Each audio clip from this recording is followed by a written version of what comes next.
ما جاء في كحل رسول الله صلی اللہ علیہ وسلم، باب رسول اللہ صلی اللہ علیہ وسلم کے سرما لگانے کے بیان میں۔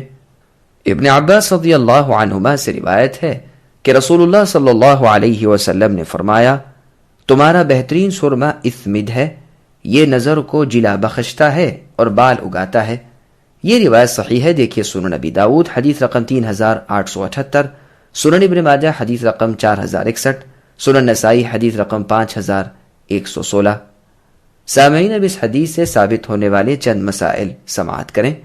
پہلا مسئلہ، ایک خاص قسم کے اصفہانی نامے علاقے کے سرمے کو اثمد کہا جاتا ہے جو کالے پتھر سے بنتا ہے۔